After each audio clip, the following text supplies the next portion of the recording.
Hi, everyone. Welcome to DomainSherpa. And as always, thank you for tuning into the podcast with the best domain name and digital asset content in the world. Today's episode is a Down the Rabbit Hole, where we demystify the domain aftermarket with Drew, Matt Overman of Identity Digital, and Michael White of Newfold Digital. Since it's a Down the Rabbit Hole, as we say here on DomainSherpa, all roads lead to domains. And in the reverse, our work with domains has us venturing all the time into different areas, hence the jump down the rabbit hole. So this is our tech-adjacent digital asset, pop culture, tangent positive podcast with some domain stuff thrown in for good measure.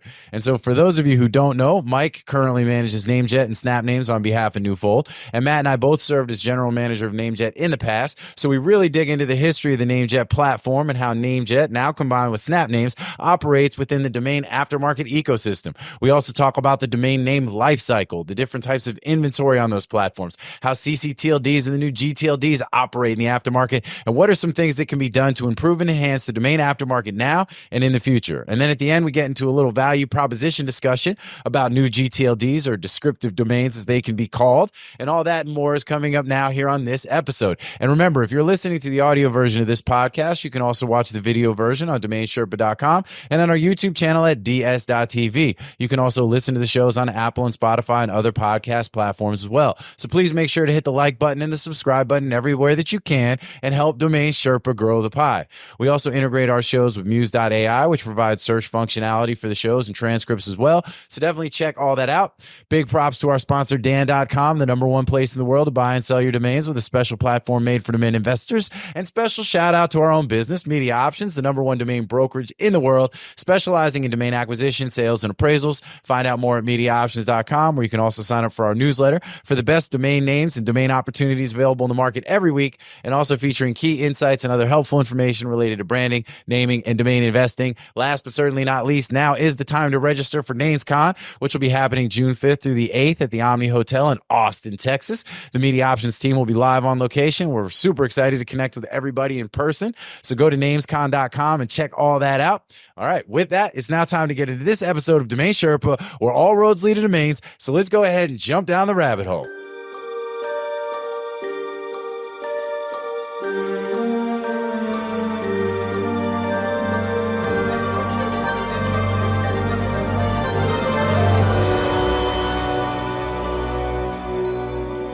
What's up, Sherpa Network? Thank you for tuning in today. My name is Jonathan Tenenbaum, a.k.a. JT, a.k.a. J On, a.k.a. Sherpa Winfrey. I almost forgot my own a.k.a.s, a.k.a. Mr. a.k.a. the Mad Hatter, the host and producer of Domain Sherpa, where all roads lead to domains. Today's show is part of our Down the Rabbit Hole series, so welcome to the tea party and all that good stuff. As we say here on Domain Sherpa, all roads lead to domains. And in the reverse, our work with domains has us venturing all the time into different areas and topics, some domain related, some aren't, hence the jump down the rabbit hole. This particular show was started with my homegirl, Jen Sales, so big shout out to Jen. We describe it as a tech-adjacent digital asset, pop culture, tangent positive, monthly podcast with some domain stuff thrown in for good measure. Today's topic is demystifying the domain aftermarket. So for you domain maxis out there, this is your jam. This is one for y'all. Kind of like when we did the shows with Barry Hill last year, really digging into legal issues around domains. Today, we're going to talk about some of the domain aftermarket platforms, specifically NameJet, SnapNames. We got some really super cool guests. Break it all down, explain why I'm excited. In fact, you know what? Let's dive right into it. Over to my right, we got my boy Mike White, a.k.a. Mike White Snake. Pour some sugar on me is one of my favorite joints. He knows what I mean. We have a thing always. So you know what? Hold on, I'm going to get to that. A.k.a. Sabretooth, big Buffalo Sabres fan. A.k.a. Mike Walter White, a.k.a. Heisenberg, a.k.a. Iron Mike White, a.k.a. Mike Check. 1, 2, 1, 2. What's up, man? For those of you who don't know, Michael White is the VP of Aftermarket for Newfold Digital. Been in domain since the late 90s. I mean, a lot of history there. I actually used to work for Mike as part of the integration of moving NameJet under the web.com Newfold umbrella. I mean, he was one of the OG SnapNames, domain auction, live auction, Monte Con, going way, way back. And the whole thing about the White Snake, Pour Some Sugar on Me, is we have this like running joke about mentioning a band, and then you mention, oh, I love that song, but it's not a song by that actual band. You know what I'm saying? So anyway, inside jokes for the win. It's like my boy Michael Scott would say, oh, I love inside jokes. I hope to be part of one someday. And speaking of inside jokes, you know, this is like that game. One of these things is not like the others. You feel me? You know which one is not like the others? Uh-oh, I don't know. What You. and why is that? We all got black shirts. Because we've all been your boss. Oh, you know what? You're absolutely right. Look at that, man. Shit. And I'm the only one wearing white, but yeah, like look at that. Like all y'all, this is this is a weird vibe for me now that you mentioned that. You know what I'm saying? So it's like it just occurred to me. I was just like thinking back to the history because there's a lot of history on this show right now. But yeah.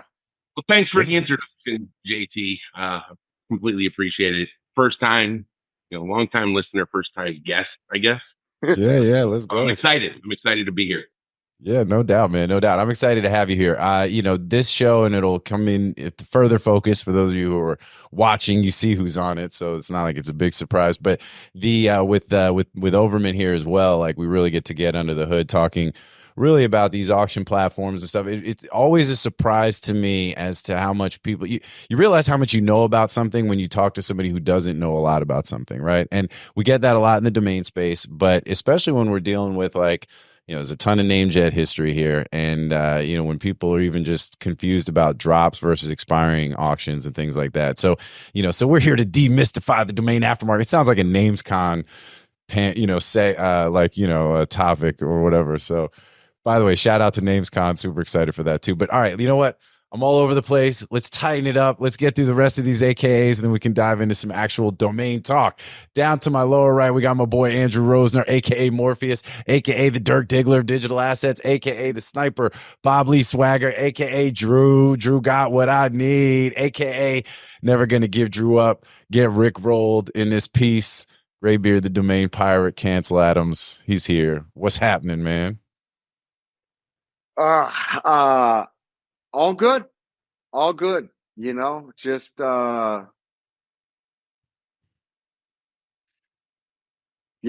happy to be settled back in, caught up from, a very deep hole that I was in for being gone for 2 months. And trying to make sense of the world. All right, man. Hey, well, better you than me, man. If you figure it out, let me know. But I will say I'm super excited for today's episode because we got some OGs. A lot of people don't know this. You and Matt Overman were literally the only two people on the earth that I even thought about. Like that, before I even knew whether you guys were available to hire. You two were the only two people on this planet that I thought were the qualified people to be my number two. It was basically the two of you. Well, look at that, man. So I think that's a compliment, right? I think. Yeah, I think so. Absolutely.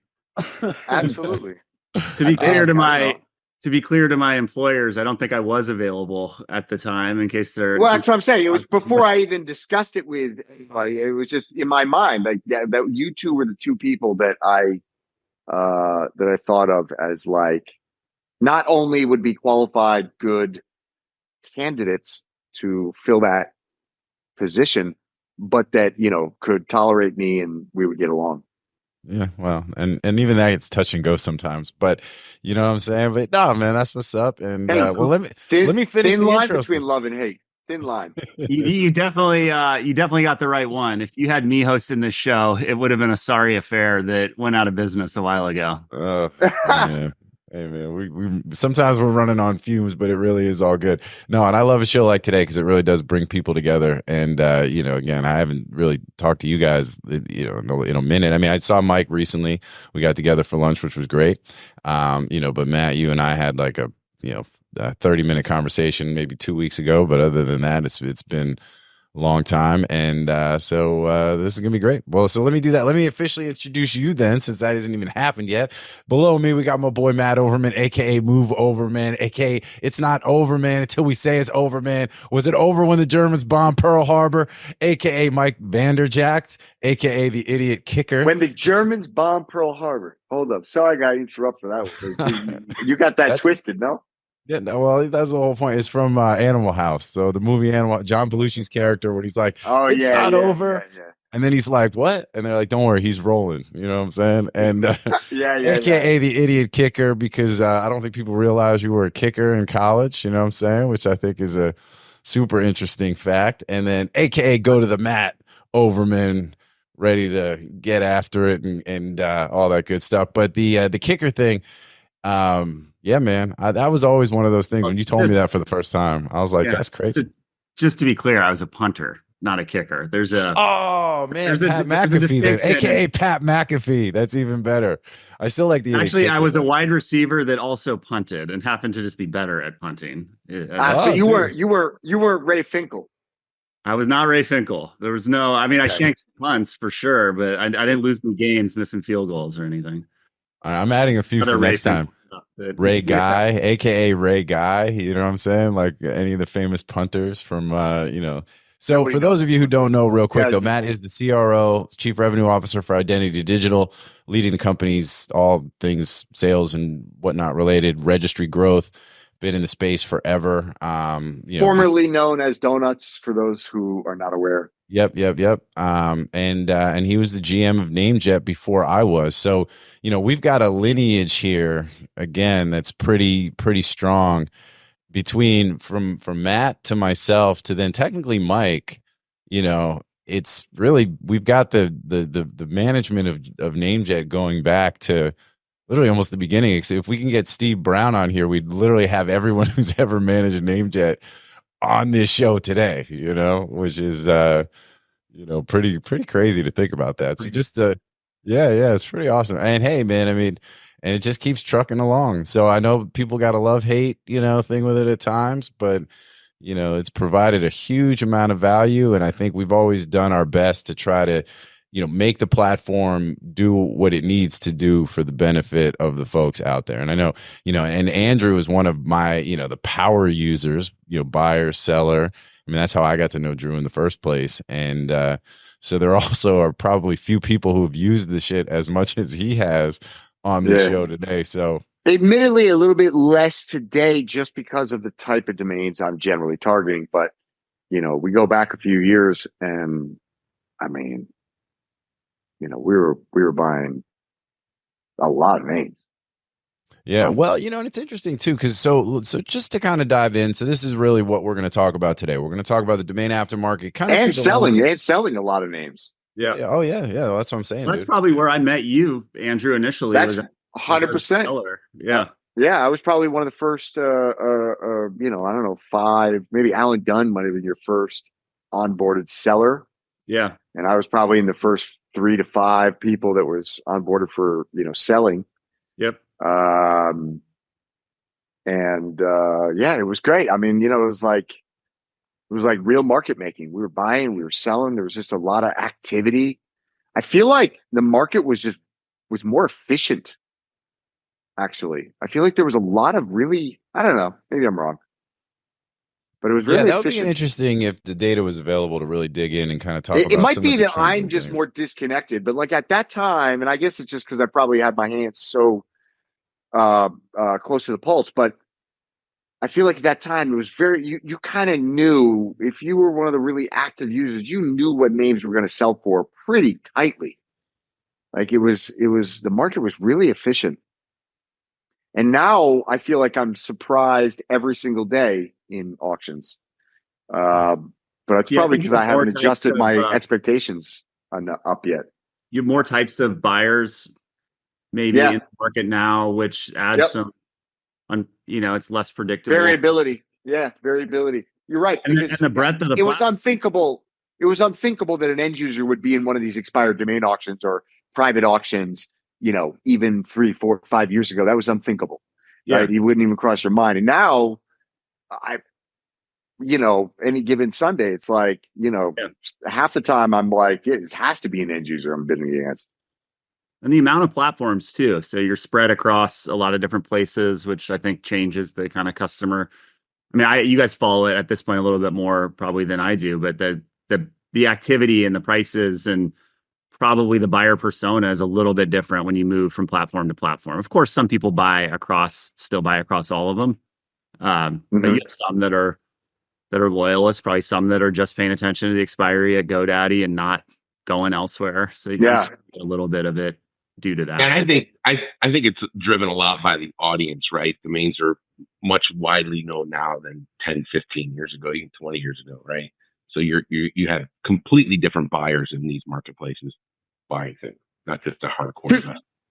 I got two questions for you, Mike, on that topic. So, like, relative, let's say 5 years ago, more or less, do we have, because that's something I've really been wondering, and I feel like, the answer is probably yes, but do we have like a materially larger pool of active users, active buyers than we had, say, 5 years ago? I wouldn't say material, like that's subjective, right? But there are more, right? And I think one of the things that started it, right, and JT, you can probably attest to this because I think we lived it, right, was when China exploded into this market. Yeah.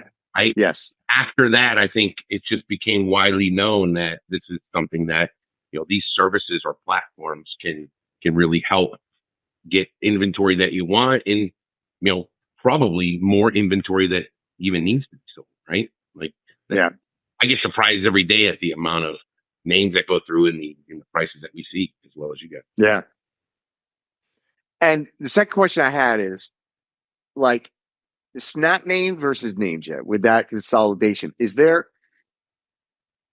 just a customer preference thing that you keep the two brands because some customers really like one or the other? Is there another strategic reason to have those two?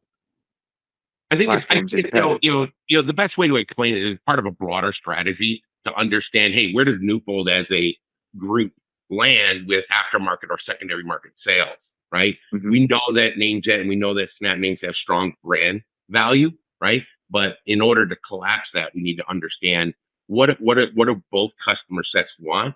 What is the common functions, features, that they both like? To us, it's how do we make the inventory available for people to see, right? If you don't know that the inventory is available, how do we get that in front of you and make it easier and more efficient? So part of it is efficiency, right? From a technical standpoint, you guys have all been aware of it. Operating two platforms is pretty, labor inducive, right? Like, to make it more efficient so we can then roll out products, features, functionality, take that customer feedback that, potentially, operating two brands is different feedback on both sides, right? How do we find that happy middle that makes sense? So I would say, we're in the middle of a long-term strategy.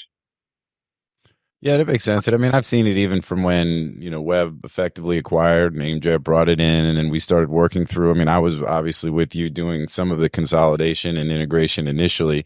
I think you guys have done a good job of now matching the two platforms, pretty identically, right? So I'm sure it saves you guys a lot of, challenges on the back end of how to because I remember that being one of the biggest things was which platform do you keep and how do you, you've got certain people that like one versus the other. So you guys have kind of done this thing though in the meantime where you sort of pushed them to the same point at the end of the funnel, to create to where now it seems like they're both pretty consistent. But, the eyeballs piece is important, right? And different people go to different places. And at the end of the day, one buyer in an auction could make a big difference in pricing and, to the benefit of the seller. So it's like, you really want to make sure you're trying to gather as many people as you can into the tent to participate. So it's like, not an easy challenge, but I think you guys have done a good job of kind of matching that in a way to make it make sense, right? So yeah, and again, it's finding that happy medium, right? Where power users, what do they need versus the everyday normal new user that's trying to get into the market, right? How do we help them? So, yeah, I mean, the long-term vision, but, how can we get there fastest? I think, protecting and keeping the platform usable is of the utmost importance. Maintaining the integrity of our auctions is the utmost importance. You can see with other marketplaces and whatnot, we try to narrow it and make sure that everything is sellable. Everything fulfills. So, there's a lot behind the scenes, as JP, that goes on with running these platforms. How this is, I'm not sure actually how it is today, Mike. Is it still at NameJet? I mean, I know SnapNames is a little different, a little bit more drop catching heavy, but at NameJet, what is it still largely expiry? Is there more private inventory than ever? How do you guys think about fulfilling the inventory side of it? Yeah, part of it is we have a philosophy where we really almost don't care what that inventory is, but what we've heard from feedback from customers is we do.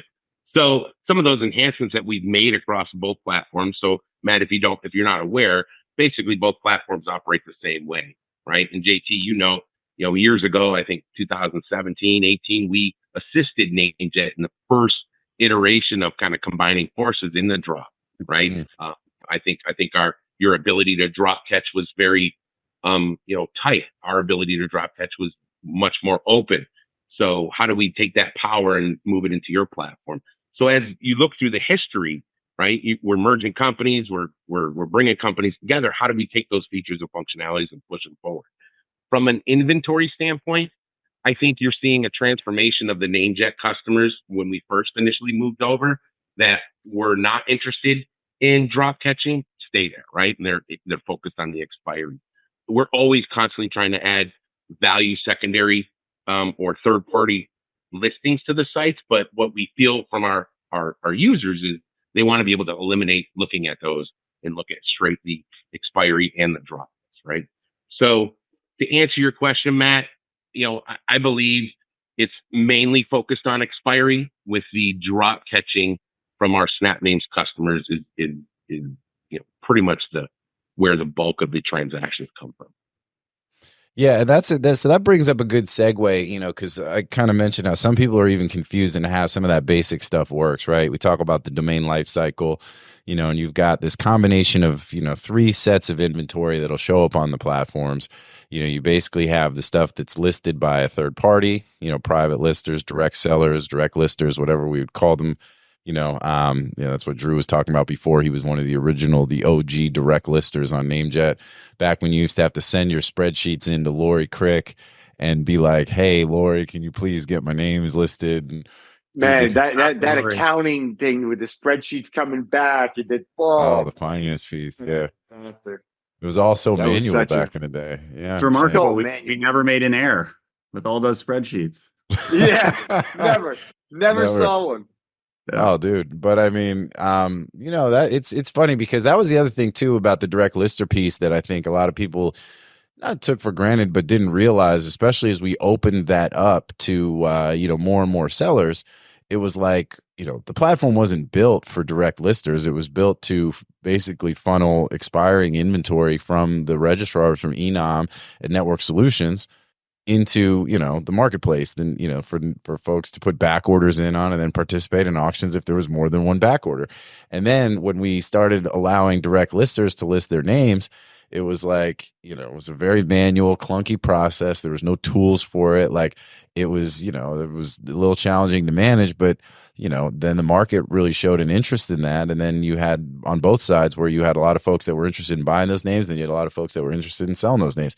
Even the introduction of reserves into domains, originally weren't part of the plan, because for expiring auctions, it was not intended that they'd even have reserves. So, I even remember one time when we sold the name for Drew, it was VVV.com. It was like the three, one of very, few 3 character repeating.com, right? A 3L. And but our bid increments were $5. Oh man, I wanted to murder you. You probably cost me like $100,000 just because you had those bid increments. See, this is what I mean. This is what I was saying about the direct listers, it was right? $25 bid increments. We're at like $100,000. He's like, you cost me money by your platform not working to what I wanted it to do, but this is exactly what I mean. Perfect example. And then the bid increments were like $5, and we were watching that shit. Entitlement. This is the age of entitlement. It is. Like, fortunately, Drew, you're well positioned for retribution now in your career. Yeah. Oh, I take my pound of flesh on the daily. Don't worry. Now it's the age of accountability, But now it's the age of accountability. But I think that's but over time, continuing to make those changes, in kind of in pieces. It wasn't like we had a big dev team for NameJet. I mean, I know that even when I took over, I was able to at least kind of and everybody had their the improvements that they made along the way. And Matt, all the stuff that you introduced, and then like I was able to at least cobble together a dev team that was somewhat dedicated, which then allowed us to be able to make certain changes and make things happen. And even then, it was such a slow process to try to just people take for granted. They think everything is so easy, to do like overnight. We both throughout my tenure and then yours as well dealt with some of the same flack, which is like, why don't you fix these obvious things? Why don't you do this and that? And I think some knew and others didn't. Like, it was challenging. You have an ownership group, right? Of the stakeholders are largely interested in selling their inventory. And so this idea of like the third party listings was kind of introduced and really something that we pushed for because it added valuable inventory. The buyers clearly wanted it. It benefited sellers who were both buyers and sellers. Like, it was the right thing to do. But if it was taking away from the core inventory, you weren't getting like a massive amount of resources to make that better. It was in beta for it was like basically. It's like still in beta. At least Mike was able to get it to where you could do the self-serve, right? I mean, and how do you find that's working? So right now, people can go into their NetSol account and list names on NameJet, right? Mike? Yeah, they would need to reach out to us to agree to terms and conditions. Sort of the backside, right? This is sort of pick and lift of the direct lister of NameJet back into the global Newfold business. How do we, it's a challenge. It's still a challenge, right? Like, you have a mix between, we offer a different product than most, right? Afternic, Sado, they offer listings, right? We offer promotion behind these, right? And Matt, you said it right. I think the natural fit here years ago was our buyers are our sellers, right? These aren't corporations that are buying names. These are domain investors predominantly years ago, and those are sellers. They wanted another avenue to sell. But there's a lot of baggage that comes with that, right? A lot of the promotional side of this is very challenging, but also very unique.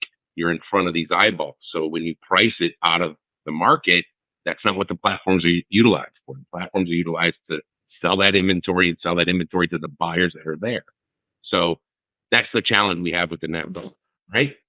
I think you guys should position it that like the only way that you get like on-site promotion, the only way we're going to assign any of our resources to your names is if it's at no reserve and passes some kind of quality filter. It's got to be something that it's got to be absolute auction, meaning and that's the one we're only going to promote it if it's absolute selling. Yeah, that's the one big challenge is how do we eliminate the inventory that we're inserting into the auction that is not going to sell, right? And that's a challenge, right? But you have to do it in an automated way. So you can start to see, kind of lifting the hood, you can start to see the challenges that we have to deal with two platforms. Mm-hmm. Coming together with one is step one, right? Yeah. Oh, yeah. No, it's not easy. And that's funny. Lori used to do a lot of the quality control with the domain list that would come in, and then, it'd be like, oh man, I mean, it was just, everything was a process. Everything was a conversation. Everything was manual work. But big shout out to Lori, man. She was really the engine early on that just like. Lori was, I mean, just as a user, like, as a customer, Lori was a godsend. Like, literally, we were joking about the financial part on the back end, like, oh, here's what you bought and sold this month. And it was like 99% of the time wrong. And Lori was just like on it. You'd be like, Lori, this is wrong. She'd be like, handle it. And she would do it. She was great. Yeah, she was a champ. Big shout out to Lori Crick. You know what I'm saying? So, all right, so cool. So, real quick then, Mike, just to kind of, for any folks that are out there that are actually thinking about listing that haven't listed on NameJet in the past, so so they would have to reach out. So they go in through what is the process, real quick? Can you give us the process? Seconds? Is, a lot of people, that communicate with me can reach out to me, but our customer service team will direct you right to the right place, and we'll have a conversation. Right, everything is it's real high touch at the moment. As much as the self-serve is there, it's high touch to get involved. We want to make sure that people understand the ground rules. What the platform is not, right? The platform is not list, 120,000 of your names that close in the next week. That's not going to work. You're not going to be successful. Where we find success is the people that understand how to leverage that. The sellers that understand pricing, right? The sellers that understand timing, right? The sellers that understand volume. So that's the conversation we have to have. I think it's an invite only. So if we have a conversation and you understand the ground rules, you can use this to your advantage. There's an interesting new element that I think you guys are doing very well that didn't exist back when I was a very active seller on the platform. And that is the buy it now listings that you guys are now circulating to people who have previously back ordered or participated in an auction. And that name has now been priced in somebody's account in somewhere in your network. And now you guys are sending this daily newsletter saying, hey, this domain that you've previously participated in an auction is now available with a bin price. Now, again, most of these are getting priced out of the market, but still, it's adding a really, I think, high value touch point to potential buyers. I actually meant to shout you guys out on that, because I think that's there's a few names I bought just because I got that newsletter and I was like, oh shit, I was in the auction, I missed the end line, but somebody bought it and they're marking it up 30% or something. It's like, yeah, I'm gonna still buy that name. Yeah, I think that's an underutilized function of the platform, right? Is every back order that you have, we're monitoring, right? Think of it that way. We have to believe on our end that every back order that you have in your account means that you want that name. Now, price is always dependent upon you, the buyer, but notifying. Another underutilized product or feature that we have in SnapNames and NameJet is our save search. You can put specific keyword into your save search, and you will get the same notifications when domains that come into that. Remember, on the drop, there's hundreds of thousands of names a day that are dropping. So to cull through that kind of goes directly back to the point, JT, that you and I have always talked about for years: is how do we make the inventory visible to users in an easy manner, right? We don't want people to comb through 450,000 names. That's hard to do unless you have tools and automated processes. So utilizing those search tools in safe searches is a way to get inventory in front of you. Yeah. It's funny too, because, we instituted some things, some lists and some downloadable lists and other things like, a minute ago. But even when I was the lawyer for NameJet, which was when Matt was the GM, right? So that was, and then when I was running NameJet, I couldn't really participate on NameJet. So, I didn't even really understand, not that I didn't get or understand some of how some of those details work, but when you're a power user, we would have to leverage the folks that were using it all the time, because we didn't even have like a sandbox necessary to play in. So it would almost be like, hey, be our eyes. And like, rest in peace to somebody like, to Lonnie Bork. I mean, he was such a valued client for so long. And Lonnie, used to wear Valori out at times because he'd need to get his back orders in because he was Shomer Shabbos. So he'd have to get his back order, or she would have to be placing, hey, here's the list of names that I want to put my back orders in. But he wanted to wait until like the last day because he didn't want to tip people off. I mean, that was a whole nother thing that we ended up instituting, was where we would hide back orders. The last like 5 minutes before.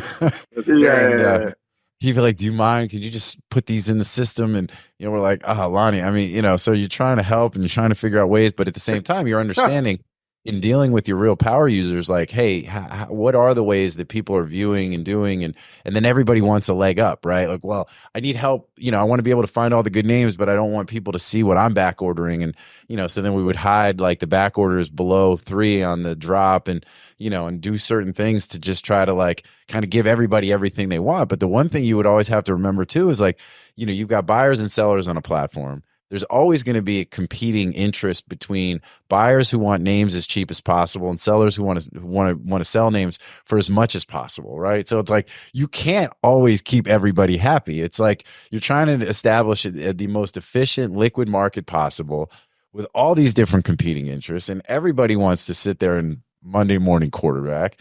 And but at the same time, there's also hundreds of thousands of names rolling through, valuable digital assets that are like, worth a lot of money that, so it's like, it was just, man, I just remember one of the most fun things that we had going on. And part of this bled into the post web acquisition stuff was when big names would be closing, and we'd be watching the auctions, because then we'd be viewing them almost like spectators as well.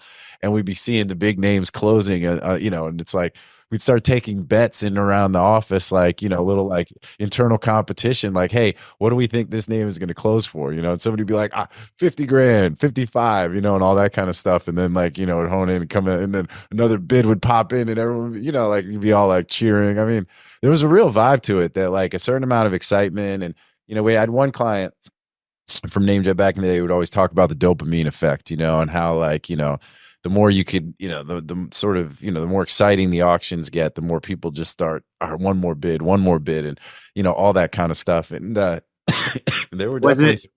Was it an underbidder in the office there that led to the $5 increments on Andrew's name? Yeah, no, that had been a holdover from back in the day, dude. So but it did immediately after that VVV auction. You guys increased like immediately after, because it was like, I don't know if I was the entire reason, but it was like, it became very evident. It was like, we're over like 100 grand, and it was like 3 hours to clear. It was literally $100. I think that they were $100. It was $100 increments. No, I think it was 50. It was $50 increments with didn't matter if you were. I was not the most efficient. Yeah, was not optimizing for efficiency. And then every time somebody bid, it extended it 5 minutes or so. Yes, 4 or 5 minutes. That's the whole thing. And then people will wait till the last second, throw a bid in. That's the thing. It's like up $50. All right, great. Now let's wait 5 minutes. And then 5 minutes is over. Up $50. Well, and then you talk about things too, like auction integrity. I mean, because then because people. Was there was there an automated way that people could bid? Like, was there a way that somebody could like not have to be at the keyboard and bid $50 every 5 minutes? Well, so possible? Not without. I don't know if via the API, if they could do the timing of the bids that way. I don't think that it had that capability. You could always do your proxy, right? So. Proxy. So that was my problem, is I'd always just throw a proxy in there. Which wasn't particularly efficient. But no, then not if you're trying to maximize that. Yeah, there's no strategy on trying to, on let's say getting the best buy price. And then secondly is you always end up with somebody just hitting you with that one bid over, and you're like, I would have paid another grand by that. So yeah. Well, I think the bot bidding, right? Meaning like, so some of the more sophisticated buyers would develop, programs to allow them to be able to manage their activity, and I think we've seen that across the space in general, right? GoDaddy, and we know that that's, an API just leveraging access. APIs. Yeah. Which was, I think was good, but, people would, would frustrate the folks that would want to participate, call it by hand or manual bidding, or didn't have the technology or the means to be able to do that. So then they're like, oh, this sucks. Like, I've got to sit here and continue to sort of compete against. But in that case, your best opportunity is just put your proxy in, and, it's not going to max out your proxy. You're only going to be pushed up to the extent that somebody is bidding. But I was saying, like, when you talk about auction integrity and the other pieces of the process that people don't even realize or that everyone takes for granted, it's like, then an auction ends and you're like, okay, cool. Who's the buyer? Let's make sure that this is going to get paid. You know what I mean? Because now you get a big sale, when you get like $100 and some $1,000 auction that closes, and then it's like, all right, let's make sure that, because you have folks, verified, and, we would do all, so we'd have that process, which for us was multi-tiered, right? It was like you had to put credit card information to be able to participate up to a certain amount. But if you're going to want to bid more than $2,500, well, then now you've got to go and get actually verified, which was an entire process, and it was a very manual process, but that was necessary. Yeah. And then there was a while where we also threw around ideas around, hey, should we be making people put money on deposit in order to, and that's what a lot of auction platforms do, is say that, hey, you have to at least, and I think Dynadot maybe, I think I recently saw that you've got to have at least 10% of what you're bidding like on account in order to be able to bid, but you're also trying to make sure that you don't, create a cooling effect or a chilling effect in the activity by creating these like hurdles that you got to jump through, which are great for, making sure that auctions, close out. And because, but what we saw then, even with some of the GoDaddy stuff, people would run those auctions up, not pay, and then it would drop down to like the third highest bidder. So, people seemed to be coordinating, to squeeze out people and get names cheaper than they otherwise would. So it's like, and, that's the other thing too about fraud and shit. Go ahead, Mike. I was just going to say the thing about fraud is you got to stay a step ahead of these guys, Yeah, it's a cat and mouse game always, right? But one of the features that I think NameJet did really well when we were thinking about through the consolidation stuff is the ability to re-auction that inventory automatically, right? So everybody had a fair opportunity to get back in it in the event that a buyer went unpaid on the domain. Yeah. Yeah. Yeah, those are always a pain in the ass because then it was like, they never went for as much as they went for the first time because you're taking out the top buyer. Everybody, you lose a lot of the momentum.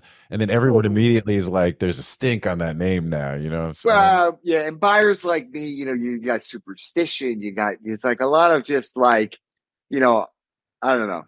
There's a method to my madness, but I'm not a rational buyer. You know what I mean? Like it's, in that moment, certain set of names, I'm making, opportunity cost decisions between that particular set of names. You're assigning value based on things that, are, let's say, static at that particular moment, but change rapidly. You never got the same buyers in, right? I mean, you didn't get the same price, but it was largely because certain people, to your point, would sit it out. And it was bad enough if it was an expired name. If it was a private listing, then you had to hear about it from the sell side. You're not getting the value. How could you? Took an L. Yep. Yeah. Yeah, and I think that's another thing that a lot of people in the world don't understand is when we do open up selling on the platform and we have those issues with either buyers not fulfilling their obligation, sellers sometimes don't fulfill their obligation. There is a middleman that's stuck in, that the NameJet and the SnapNames of the world that have to deal with both sides of those. And, not anybody else can deal with that. Yeah, no, it's funny, man. This is turning a bit of a, commiserating around the challenges of running a platform, but you're absolutely right. Like you'd have a seller that, you might have somebody who's sold a ton of names and then, and I'm not naming any names, Drew, but and then they're like, oh, that name, my bad. It wasn't even intentional. It was like, oh, I didn't realize we sold that. We don't even have that one anymore. Yeah, I mean, you know what it was? We were turning so many names at that time through different channels and like 100%. It was just in our accounting was a disaster. And then there was a lag between like when we would get our list of stuff that had been sold, because we didn't keep track of it real time. We literally relied on you guys and sending us a spreadsheet. Here's what sold before we went back and then edited our inventory. Right. So there's could be a 60-day lag there, 90-day lag. And so it was a mess. And, in the meantime, now we built a new list to sell. And now, you're brokering out that day right? You have them listed in CEDO and Afternic and all over the place. And then we're, as like the platform, asking folks, make sure they get removed from the listing before they go to auction. You start listing the names and all of a sudden they're still in Afternic. And they're like, that's not even my listing. That's an old listing from someone else. I think that's gotten cleaned up a little bit, but it's difficult. It's always going to be imperfect on some level. You have to be fine with a little bit of noise. And that's a really good. Yeah, that's an excellent point. And it was funny when all the NFT stuff was really going off, and .eth domains and things. There was some. What I always thought was really cool about the NFT platforms and the NFT type domain platform stuff was that the ability to settle and move the funds and pay out immediately and all that kind of stuff, which, on the legacy system is hard. You can't, there's risk and inefficiencies if you with some of that stuff. Yeah. I don't know how far down that rabbit hole you want to go, but I find it really interesting because there's really only Newfold and GoDaddy who would even have the capacity to do what in my mind is the future of the aftermarket, which is, okay, you have a large portion of the domains that you're selling, if not all, are on registrars that you control. And so if it's on a registrar that you control, you could sort of add a proxy layer between the actual registrant and the registrar, and utilizing that, the names that never actually move, and you could do real-time fulfillment, single source of truth, real-time verification, meaning like if it gets sold on another platform, it can't be listed here, right? There's right, that was sort of the advantage of the NFT thing. It's like single source of truth. It doesn't matter if it's listed somewhere else, just so. But anyways, having the names in your ecosystem would allow all the benefits of that NFT trading as long as the name is within the ecosystem, right? Because it doesn't actually have to move. It can be in sort of a, almost domains by proxy sort of layer, where actually as far as ICANN is concerned, the underlying registrant hasn't changed, but the registrant is actually a contractual party of you guys, as opposed to the registrant being a contractual party with, I guess they already are a contractual party with the registrar, not with the registry. So, I feel like that's a really interesting solution to like sort of speed up the aftermarket. Is like just add this little proxy layer where you guys are basically holding all the names that somebody has elected to be in the aftermarket. Like if I've elected to have my names in that, let's say, float, the aftermarket float, then it's now basically administered. Maybe I have administration to some extent. The name is locked and it's in an account. It's in a proxy account that you guys control. That allows you to just, have real-time verifications, real-time trading, real-time settlement, real-time payments. Could be really interesting. And I think really it's you guys at GoDaddy, the only ones that have the volume and that sort of ecosystems, large enough ecosystems around the products to do it. Yeah, you make a really good point, because control of the name inside of the registrar is a huge comparison to not having control. There is a difference in fulfillment percentage, right? How many successful fulfillments happen. And we see that when it's outside of our registrar control, there's that element that we don't control, right? And anything can happen when you're dealing with 3 parties, maybe sometimes even 4. You have the other aftermarket platforms, right? Like, because, NameJet and NameJet and SnapNames, they integrate some of those large aftermarket partners that listing services like Aftermarket and Save, right? So, the selling platform is a delicate dance. Yeah, that's an interesting, well, I even remember where at first it used to have to be, you'd have to have your domains. I know for SnapNames, you guys basically required that sellers had to have the names there. I know for a while on it was for ownership verification. I mean, that's the only reason that we did that. Well, and for NameJet, we'd fulfill everything through Enom. So, and then there was a minute where, that was a big part of, hey, should all the names have to be here in order to be able to sell them? And then, and then it's like, yeah, I mean, but you're trying to find that balance, and you talk about some other risk sort of things and factors that you got to take into account, even on the quick payment, the settlement stuff, right? Because, one thing we deal with sometimes maybe with chargebacks or something like, we had one deal going one time, it wasn't our deal, but that we were dealing with was this like fraud credit card ring where for some reason they were using NameJet or trying to use NameJet as a way, I don't know if it was a way to test or if they were just trying to hijack the names with stolen credit cards. But I always thought it was the most inefficient scam ever, because the amount of time that it takes you to get a domain and the lock that stays on the name and all that kind of shit, it's like there's got to be better products and things. But I guess if you're looking to buy something that's digital, that if you can just get over the hump of that 60-day window before somebody reports the credit cards is stolen, then you conceivably could get a name to then transfer out. And then once you do that, then, it's pretty hard to then have to put that genie back in the bottle, But, and then we had all sorts of things going on our side as far as scanning and, scanning the activity, seeing if there were any kind of like, commonalities between certain buyers up front for certain credit cards. Like there was a bunch of European credit cards that were stolen. So what more interesting to me is the aftermarket joint. Like, is that picture, I don't know if I've laid it out clearly, but like, is that viable? Like, could that be done? I'm not saying you're going to. I'm not expecting you to say I will or I won't or blah, blah, blah. You have a mission that, you've already said you got a long-term vision you guys are trying to execute on. But in my mind, that's the future of the domain name aftermarket is real-time trading, real-time settlement, real-time payment, money on account. Like there's so much that could be done that would amplify the aftermarket overall. Sort of amplify domain names as an asset if it could be done. But I think that's the only way. Yeah, and I think we're always looking for those global efficiencies that can help ease the process for people. Like we all understand when hands aren't touching it, it works very seamless, right? But when hands are involved to do the manual transfer, things like that, that's where issues arise. 60 locks, things like that. But to your point, I think the biggest challenge to get to that spot is cooperation from competitors, right? I mean, you do need that.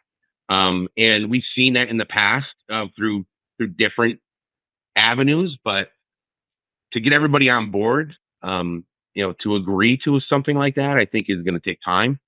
And it would open up, a lot of transparency as well, right? Which I think huge is always desiring, right? Because they always feel like they're on the backside, right? Yeah, I just think it's more money for everybody. I mean, I don't know. If we had those elements, real-time trading, real-time settlement, real-time payments, transparency, as close to 100%, closing rate as is feasible, it would just, I think that the market would I think it would be a multiple. It wouldn't be a linear growth. It would be an exponential growth in the market. Yep. And I think you really need to get 4 to 6 players, like, truly around a table to figure that out. And no, that's a little different. Is it, Andrew?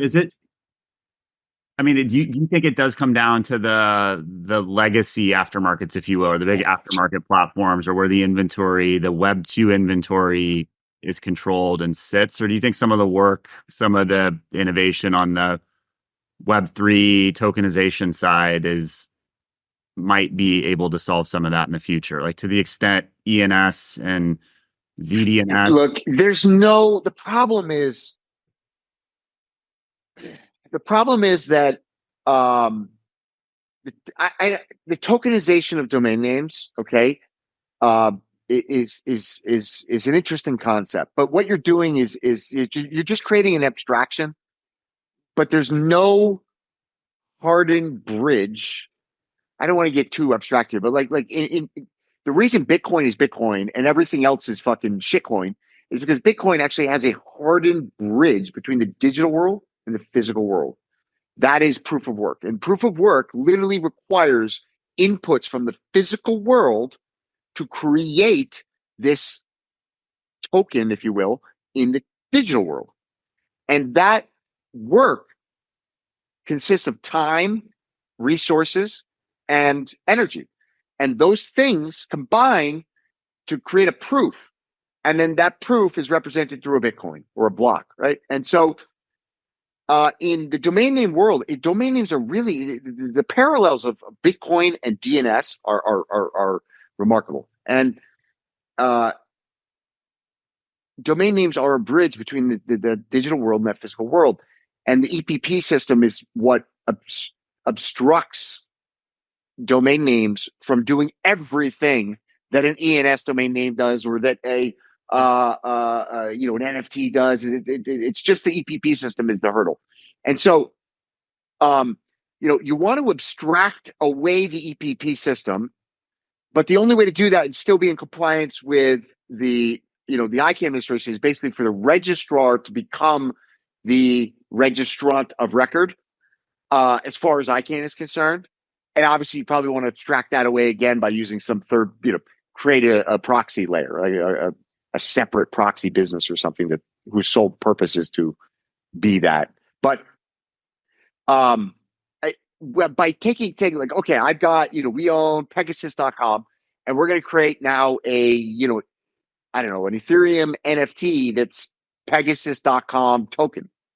So we've got this tokenized Pegasus.com, but where's the bridge, right? Like, okay, so is my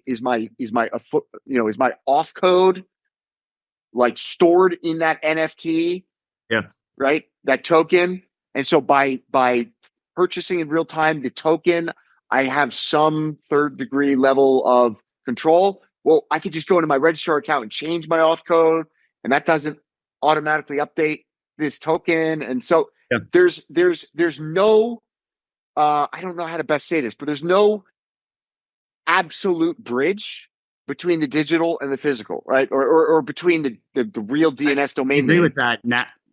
And this abstracted version. There's nothing that binds them, and there needs to be an absolute tether, meaning that an update here is instantaneously in real time reflected in an update over here. If I update something in the registrar, it's making, it's having a parallel impact on the token. So the that inextricable link between the two. That's the word. And there has to be an inextricable link that is an immutable and inextricable link between the token and the domain name. And I don't really see.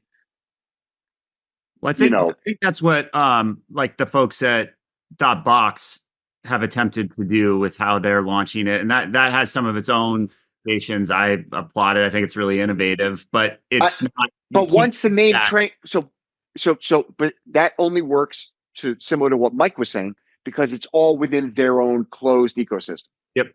Right. And so, sure, great. Anybody could do that. Right. And I'm not poo-pooing them. I applaud anybody in the domain space who is throwing spaghetti against the wall, trying new things, trying to innovate. Like, we obviously need innovation. But it doesn't solve the problem in my mind, because it's a closed loop system. If I buy whatever .box or whatever the domain, I buy this domain name, and then I don't know, I could trade the token on some other platform and still have the domain name.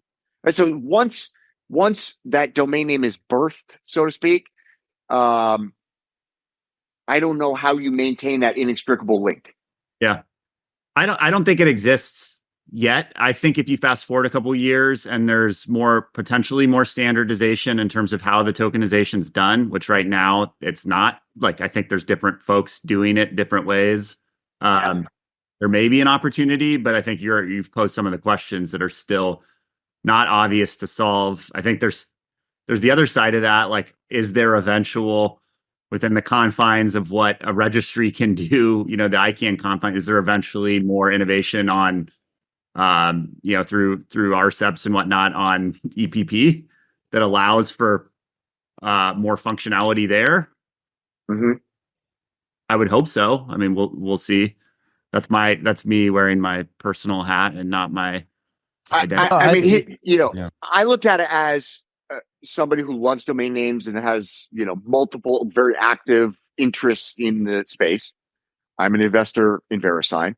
And I looked at this and I think, well, okay, it's a pretty lean organization. They have an extremely high, profit margin. It's a great business. It's a great monopoly. But that being said, like, these types of tweaks to the EPP system, they probably could cut 80% of their workforce, right? Like, that can be a 99.6%, gross margin business. Because it's true. It's true. Like, once that would be done, there is really, it's what Mike said before. Now you don't really need hands to touch it, right? Like now it's all automated. And if you don't have hands touching it, things aren't going to break as often. And it's going to be a lot more reliable, faster, smoother. A little bit more work than you're giving credit for to run a registry platform, but for sure. But No, but I think, it's interesting stuff. What I think is super interesting is the running a registry like yours, though, is very different than running VeriSign. I would agree. Totally different ballgame. Yep. And we can dig into that if you guys want. But what I think is an interesting point is that to achieve sort of this, like, you almost need more consolidation to be able to get to the frictionless thing that you would almost attribute to decentralization, right? So it's sort of like, and I think this goes back to where we talk about Web3 domains and how interesting they are. And one of the challenges you run into is the folks that are banging the drum around decentralization. You realize that actually for certain things, you need more centralization, more consolidation in order to get to the efficiency and get it to where it actually operates in the real world the way that we kind of need it to work, to get it to sort of this perfect sort of environment to be able to really, get the benefit of all the good stuff. So that's the thing people forget is, like, literally by definition, decentralization means less efficient, like, literally by definition. Yeah. And more centralization means more efficient.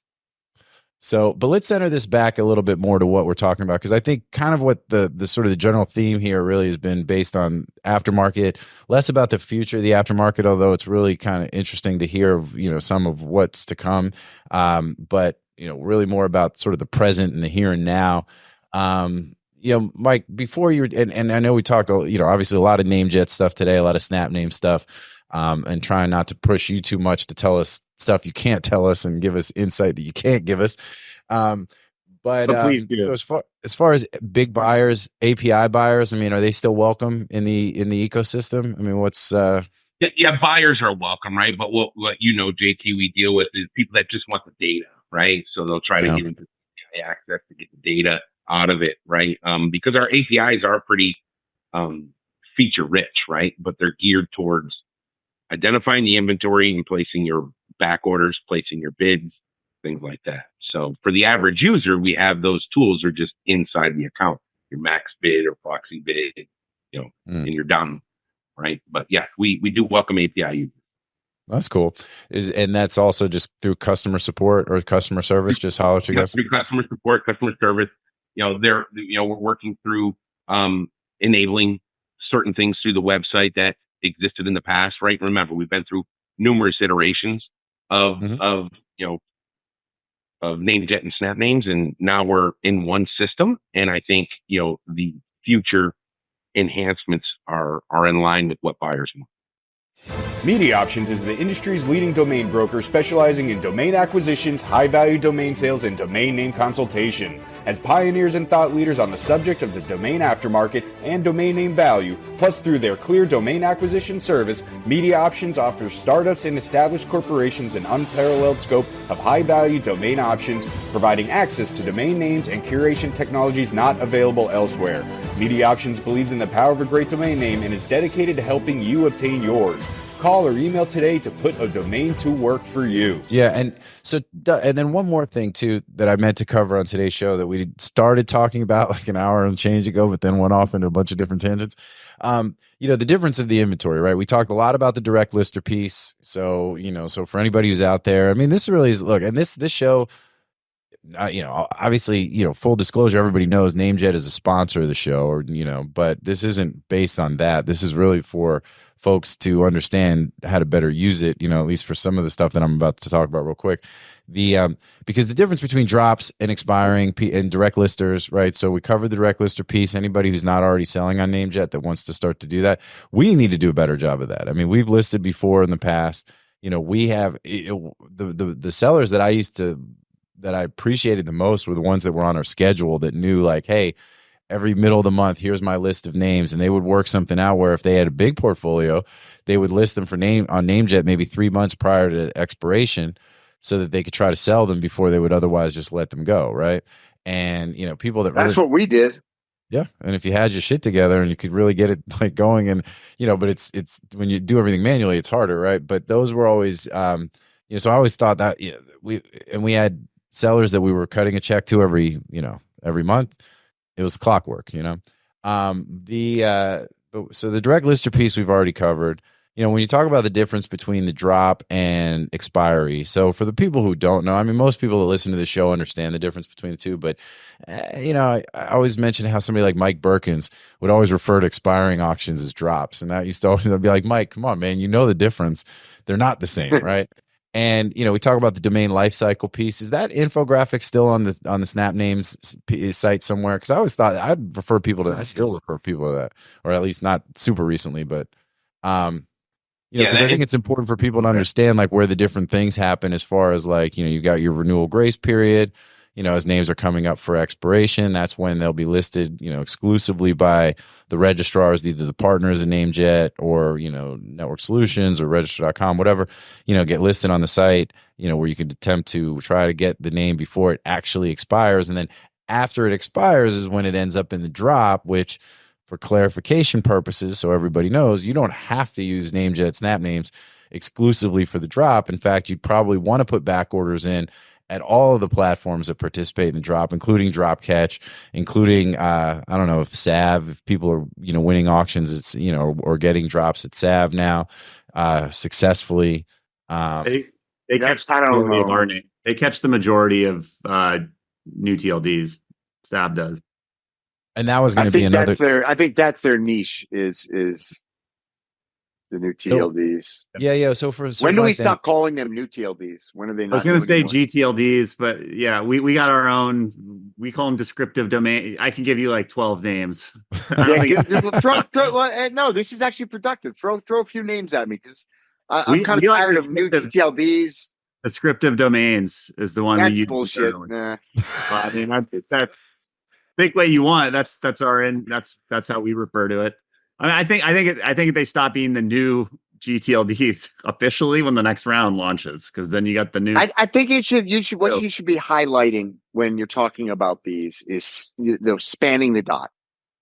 Yeah. Right. Because essentially, like particularly you guys, like I think maybe like Daniel with .xyz is the only one that is really a truly, let's say, purely generic TLD that has no meaning, right? It has less meaning than branded that way. But yeah, say 99% of them have that semantic relevance. Yeah, and so it's really about spanning the dot, right? It's really about, new domain name, somehow you got to talk about bridging the dot, something like that. I don't know. Yeah. I think that's really, because I think that's our awareness campaign. My experience. The identity trying to speak with end users. Go ahead. Sorry, you go. I was going to say the big marketing campaign we had in 2022, like an awareness, multi-million-dollar marketing campaign, was don't stop at the dot. It was this whole idea that. See, I love that. That's great. When you're just thinking of your brand, you don't have to stop at the dot. Like your brand can go beyond that. But that's. Yeah, and we have there's a lot of different nomenclature. You hit the dot. You hit the dot gas. Dot gas. Is that a TLD? Does anybody have dot gas? Nope. So at the auction. So let's talk about this real quick, because you guys. So identity. Obviously you have a lot of descriptive TLDs, right? Descriptive domains. You guys also have some country code TLDs that you guys are the registry for, right? Operate. Yeah. You see what I have to deal with? He undermines me all the time. I say I'm undermining. I'm just trying to reach under the descriptive room, domains. That's a terrible way to say it. And then he says, "So when you guys are talking about your descriptive domains." Hey, I've already adopted it. You know what I'm saying? I'm with it. But I think this is kind of goes back to what I'm trying to keep it centered on what we're talking about, which is the difference between the different sort of domains at the various stages in the life cycle as to when they appear in the aftermarket, right? So, for GoDaddy has their GoDaddy domains as well as the other registrars that they're partnered with, that from an expiring standpoint. So this is, hey, you have an opportunity to effectively, buy this name at auction before it officially expires, or almost like as it's expiring, right? And if any of those that don't get caught up in that because the registrars don't participate, or it's some other strange situation or whatever it might be, names, once they get past that phase to when they actually expire is when they enter into the drop, right? And then that is the piece when once they're at the drop, no registrar has caught, no drop catching service has actually caught the domain yet, which is why if you really want a domain that's about to drop, if you're worried that there's going to be a few people that might be interested in it, you really got to put your back orders in across various platforms to try to catch it, right? And and that was the point. So different TLDs operate differently, and then that was going to lead to my next question. So for the ccTLDs and stuff, so Mike, for SnapNames, because I always look at Snap as kind of like the leader in the drop, at least within our piece, right? And then drop catch is very good, and a few others, but are you guys what gTLD, ccTLDs like .ai, .io, like what stuff of that can you catch currently at SnapNames or NameJet? It's typically just the first TLD. So the orgs, the infos, the US, TV, biz, ComNet. That's what we're focused on. That's what trades in the aftermarket at volume, right? That's where our I guess technology or horsepower goes after. Doesn't mean we won't broaden that out. We do look at that, right? But usage is a big driver of creating that secondary market for a TLD, right? There are only a certain amount of new TLDs that will sell outright, right? But usage and adoption by the market, right, to use it creates that value. So to the extent that we're now, 10 years from them launching, is that correct? We are looking at that. So expiry is where we test that, right? So as we open up TLDs to the expiry life cycle and the expiry aftermarket sales, that's going to give us the indication of where do we revert our horsepower to go after certain names, right? So is .io on? So can you? It is not. Yeah. Okay. And then .io only was recently added, I think, to expiry at GoDaddy. That's within the last couple months. I mean, there was not many registrars that were sending it through to expiry auction, so the vast majority was hitting later stage pending delete and selling in the drops. And I think GoDaddy still has a fairly limited number of TLDs in general that they support out of the broader new Gs or descriptive domains or the don't stop at the dots. They only support a handful, not just our portfolio, like in general. I think XYZ and maybe 10, neighborhood of 10 others. And so the vast majority of those, if they're expiring at GoDaddy, are not going to sell in the first 45 days. They're going to drop. And so that's where you place it at Sav, place it at Dynada, place it at wherever. Dropcatch doesn't yet support drop catching for any of the new Gs, neither does SnapNames and NameJet, but I expect that they will, as we prove out that there's more demand, and we do. I mean, we see a certain amount. It's a pretty healthy percentage of the names that get picked up in the drop and re-reg on the first day, post drop. It's like 10% of deletes get picked up in that period. So that's cool. As that goes up, right, as creates go up, all that flow through is going to go, and more platforms will support it. Michael's right, though. There's got to be they have to see the demand for it first. Yeah, and the complexities of each individual descriptive domain. I'm going to steal it too. Andrew's just cringing over here, like, how did we let this happen? How did you like your life cycle changes with many of those, right? Like it's not the same as a .com. So your technology has to be capable of dealing with that timeline. So to deal with 40 different timelines, that's a difficult thing if nobody's backloading.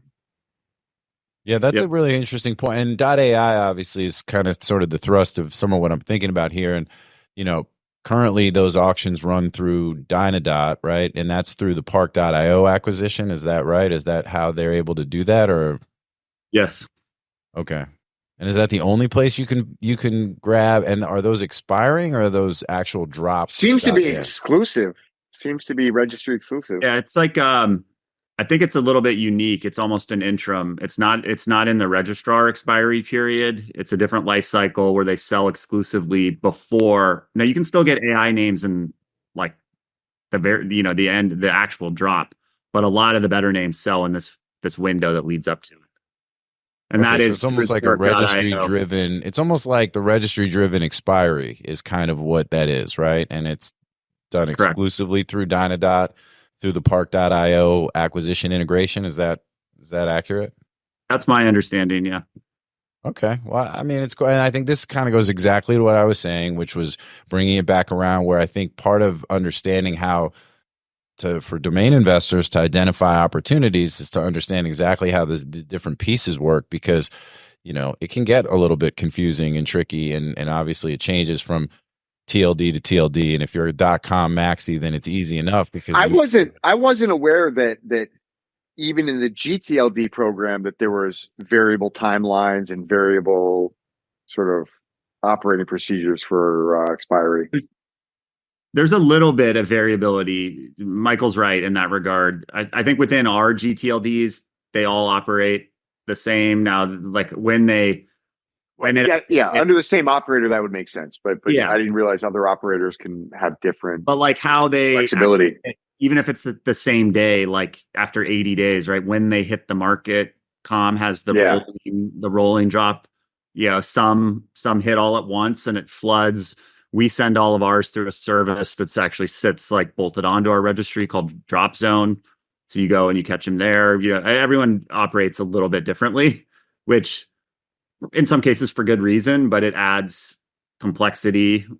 It makes it harder to know where to go in some cases. So I don't know. I think that becomes the big thing. Like, and this ties into the broader piece of what we said, where a big part of trying to just introduce these things to the widest audience possible, so that you get the most potential customers in the mix, so that people can get access and buy them, and and all that good stuff. So yeah, it's interesting stuff, man. A lot of different cool moving parts. But is there a world where we ever, and I think there's probably too many complications where the answer is no, but where we ever get a platform, a single curation? Like a platform that can syndicate everything. Syndicates. Dude, I've wanted that forever. I just want one interface where I've got the best filter, sort and filter and sort functions and search functions, and I can just basically map out all the inventory across all the platforms. Yeah, I think it comes down to this whole EPP and control system, but and the economics. Yeah, I feel like there is a way that it could be done, but it would be a little bit of duct tape. You know what I'm saying? Because you'd almost have to have like sort of a single proxy bidder account at each of the platforms, and you've almost got like a second layer auction happening. It's almost like what was that platform back when China was blowing up? It was like 22.cn or something, and it was like there was literally like all the names that are being sold on NameJet were also in auction there, and the price was higher there. And so I was like, I don't understand. Like, but I mean, your NameJet or Snap. If you're NameJet and SnapNames, right? Like you're one of the big players in the drop. So you kind of have that piece. Maybe you have to add some more creds, increase your hit rate, whatever. But you have sort of the drop piece. It's about getting all of the expiry and all of the aftermarket listings. You guys already pull in Cedo and Afternic. What you're missing for you guys to sort of round that out, Michael, is you don't have access to any of the expiry from GoDaddy, right? They don't syndicate that out, and that's a huge. And GoDaddy is not just their registrar. Like Name.com sends their expiry to GoDaddy. Other registrars. Cows. Yeah, that's the key. The registrar is in decision on where they send that expiry, and until we can all agree on what that looks like, you have these pockets, right? The reason why GoDaddy wouldn't do that is because they want all those names that expire and sold in auction to stay at GoDaddy. So there needs to be a way that they could get exposure other places, but keep the transaction happening within the GoDaddy ecosystem. I think there's things that need to be figured out before that could happen. Yeah, well, and let's not kid ourselves, right? Every register, right? Like their goal is to renew every single domain and eliminate expiry altogether, right? We know that doesn't happen, right? So you're right on the GoDaddy point. That's the same thing with Newfold, right? That's one of the reasons why we want our customers to fulfill that a registrar in our ecosystem. Yeah. Take advantage of the products and services that we offer, right? It's just a different. Is there a map that everyone, like, do people know where expiry goes? Like, is that a no? Well, only like power users, but most people, I don't think it's, I mean, we should do that. Let's do an infographic. I think I don't know if that's like a touchy subject. I know like years back, it was a little bit more like you didn't really talk about it was all known at NameJet that Enom and Network Solutions and the other inventory, people kind of had to figure it out. It's like, I neither confirm nor deny. A little bit, it was just newer. There was also this weird ownership of, there was a lot of weird stuff. Right. I don't think I'm saying anything out of line to say that, if you want, if you see a name that's expiring at name.com and you want that name, you got to go check the GoDaddy. Actually, I don't even know. Where does that go? Where does name go? It goes to GoDaddy. Yeah. And then if it doesn't sell there, then actually Name. And who owns name.com now? We still own Identity Digital. You guys own. Okay. Got it. Yeah. Yeah. That seems like a sort of left of center business for you guys. Well, it's not. It's not. Does it like serve a Yeah, I love the name business. And I mean, it's great. Name.com is a great business. I mean, it's a phenomenal registrar, like great, but just it seems. To be clear, I'm not involved with that. Like in my capacity, yeah. I'm involved on the registry and the RSP business. I'm not involved in the registrar. I don't think Name has aspirations of being GoDaddy. I think they serve a particular customer base. They're really focused on adding like best third-party services, the best value-added services, not building their own. They resell Wix and Titan and Google Workspace. That's kind of their thing. Want to be competitive on pricing. I like it because we get to test registry programs there, and if it works, we can take it out, and I can go to Michael's counterparts at Newfold or to Daddy or whomever and say, hey, we've already proven this out in a smaller scale, but here, let's run this program. So I think we still think of it largely in that capacity. We've had opportunities to look at more registrars. Our interest is not in massively growing our registrar footprint. We're a registry first business. It has its. But that makes sense, particularly from the testing standpoint. That makes a lot of sense. Yeah. Yeah, and it's always a great user-friendly registrar. So, not to create any hey, who's better, Yeah. There's a lot of good ones out there, some of which are represented by the folks on this show, So whether you go to name.com or network solutions or register.com, it's really all good. If you don't mind me interrupting, JT, I think one of the points you were trying to raise is what is the difference between that inventory? And I think a very simple way to look at it, right, is exactly what we talked about, is your expired inventory is available at a specific place that registrar offers it. So it's unique to that platform, right? Whereas drop catching, there are multiple competitors, because a part of drop catching is the registrar or the aftermarket platform doesn't own the name until we know to go after, right? So there's a concept of, you put your back orders in, and there are some that you're not going to get, right? So, that I think that's one simplification that buyers should understand. So like dropcatch.com, like that inventory, where is that coming from? Like, let's say ignoring NameBright, their owned and operated registrar. Is that just coming from like obscure little registrars that don't have a program? No. Well, where does that come from? I mean, it's just the drop. It's the drop inventory. I mean, so that's all stuff that has gone through an expired process where it was not renewed at expiry or otherwise auctioned off on. It's kind of an obscure registrar because anything that's going to be decent would get sent to a partner. Like Andrew, for example, Google never sent their expiry anyway. Yeah. Okay. Yeah. So you get some names like that. You get names for whatever reason.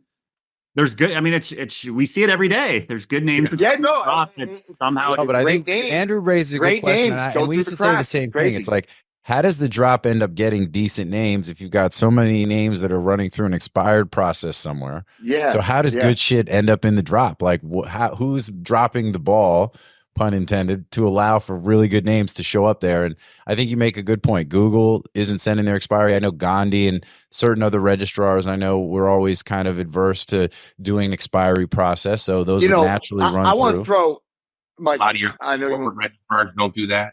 Yeah.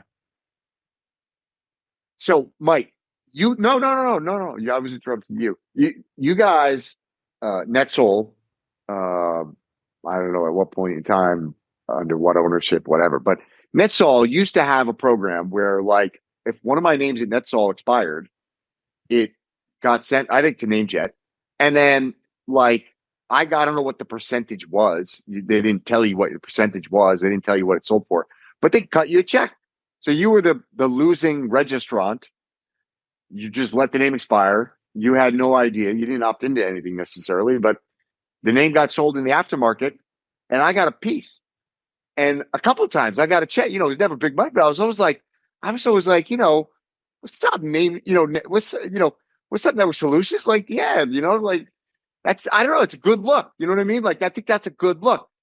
And I say this because, in the NFT world, you had OpenSea, who was just far and away the front runner. Like, the game was theirs to lose, and they lost it.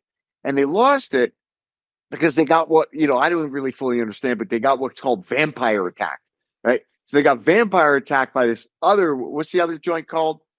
Now it's Magic Eden, but now before it's that Magic it was Eden. Blur. It was Blur. And Yeah. and so I don't know how the dynamics of that work, but they basically just stole all the customers by offering them like some kind of, like, they basically knew who the customers were because they were tied to these NFTs. And so by It was like all the farming. They I don't offered them know. like incentives basically to use their platform. And they literally that's where all pulled all those customers over super fast in a matter of months, 6 months. OpenSea became irrelevant, and Blur had 300%, of the daily active users and activity that OpenSea had. It was just an unbelievable well, reckoning. and that was the big My thing point- with Blur was the my point gamification. is- you know? Yeah, but there's and I don't think we want to go that far in the domain space. You know what I mean? That was there was shitcoin casino, but like there is incentives that are powerful, like, oh, if your domain is over here, oh, you're gonna let this domain expire, like, we're gonna cut you a piece. That name goes, we're gonna cut you a piece, or but things around that where it's like creating a more participatory driven ecosystem. I think, that for me, for example, that would be really attractive. We have the capabilities of doing that. We've talked about it, and it's not trivial, but we've talked about employing that same sort of thing that was first sort of recognized in the NFT world. Of, you register one of our domains and you are forever, it doesn't matter how long you hold it, you forever own a little piece of that. If it gets sold in expiry, or you sell it, you flip it to someone and then they flip it, it takes away that idea, that almost like, it's a little bit of the FOMO, I guess, but also just like it incentivizes more liquidity. Like, you don't have to hold it forever to get the return. If someone else is the one that flips it, or like, say we sold it twice, right? We announced that bet sale. We sold it. We had it for forever. We sold it for 5 figures. The guy flipped it for 600 grand. Real sale. Yeah. If I was the first registrant and I let it go for a mid or modest 5-figure, whatever we sold it for, I wouldn't have that fear, as much of a fear of like someone's going to sell it because he's taking a little. People would turn their names. It's so funny you say this. I thought about this like a decade ago. That think about how much more efficient the domain name aftermarket would be. Think about how many more of these great domain names would be in the hands of the perfect end user if, let's say, maybe the trading price, because what we're trying to do is capture all the value at once, because once we let go of the name, it's gone, right? And so this is sort of where like the premium registration, premium renewal thing comes in. It's like, okay, the registry is going to capture some of that value more long-term. Oh, we let you register a domain for $9 and it's, a multi-million-dollar domain name 20 years later. We still only get $9-10, right? That's a way of capturing a little bit of that value at the registry level. But it should be that the person who was the inception point of that domain, that was my intellectual property. I created that domain. For example, in Portugal, under the tax law, if you create a domain name, okay, it's your intellectual property. If I buy a domain name and I'm not using it, then it's just a collectible. And it's highly distinguished with extremely different tax treatment. I create a domain, it's intellectual property. I just buy a domain in the aftermarket and I bought it because I want it and I'm not using it for any business purpose necessarily. Let's just say passive holding. That's collectible. And so, it's kind of the same thing. It's like I created that domain. I created intellectual property, it's just another pillar of, patents and create copyrights and trademarks and domains. And I create that intellectual property. I should benefit if I created that. And then 20 years later, that thing's selling for $20 million, some piece of that I think should go back. And I think maybe there's even, multiple layers, each person along the chain. Maybe there's like a little, diminishing return. But I think that model is very interesting because let's say that was the case. And we'd have to figure out what the numbers are where it makes sense. But like somebody comes to me and they say, here, I want to buy this domain that you've got priced at $1 million. I want to buy it, but I'll only give you 100 grand. But, whether it's some piece of the renewal and there's premium renewals or some piece of a later sale or some piece of, any type of, monetary event later, some piece of that comes back, it's like, oh, 100 grand, take it. Well, and we'll do that, right? Some registry will launch that. I don't know if that'll be us. We're not often the first mover on that stuff. Like we've talked about it, but someone will do that. It's just a matter of when. Yeah. It's a really cool concept. It needs to be fleshed out, obviously, but I think it's a very interesting concept. Agreed. We shall see. I think domain, I think in general, and this applies to you, Mike, like both of you actually, but really all of us, we're trying to get the word out about domain. Like we're trying to get the right domain in front of the right buyer at the right time. That's literally the name of the game. If you get the right domain in front of the right buyer, at the right time, the magic happens, right? Whether that buyer is a retail buyer or it's an investor buyer, doesn't matter, but it's the right buyer, the right domain, the right time in order to make the sale, right? And it's very difficult because for the most part, timing is the most important variable in all of it, more than price, more than, really anything else. And so how do you do that? And I've always thought that this concept of sort of a trickle back on domain value would increase that sort of sell-through rate flow. I also think that I just completely lost my train of thought. The actual relevant point here. Billy, edit. Billy, cut it. What was I saying? What? No, what you were making for Mike, something about the platform, Mike's platforms, I think is where you started. Yeah. Getting the domain in front of the right buyer at the right time. Incentivizing the folks creating like somehow some kind of network incentive where it's like if we had really some kind of centralized almost referral system where it's like, in my experience, the best way to sell domains is to coincidentally run into the person that knows the guy that wants that domain, right? And so it's like just creating some system where anybody can literally just point somebody to go buy a domain and they get paid. It's like, let's turn the entire planet into our sales force, right? Yeah. I feel like domain, that's actually the best way specifically for domains. I'm not talking about other things, but for domains, because it's just about the right buyer at the right time, knowing that domain name could be bought.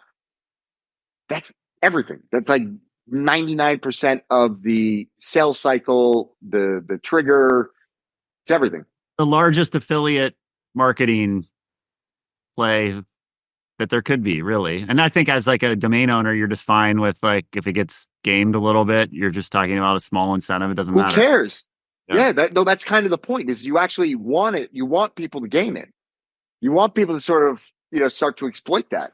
If people are like, oh, I get a 5 or 10% discount by buying it through my own referral, it's like, great, you bought the name, which is what great. What do I care? What do I care if it went to, some random person or you got your discount? It doesn't matter. How do you guys win-win for everybody? Do you guys have affiliate programs for NameJet or SnapNames? No, they're more deeper partnerships, right? We have volume-based discounting partnerships. We have partnerships that will consume the inventory and introduce that to another market, on their own platforms. One of the things coming back to this, Drew and the guys, one of the other challenges I think you have there, right? And I'm by no means a lawyer, and GT will attest to that.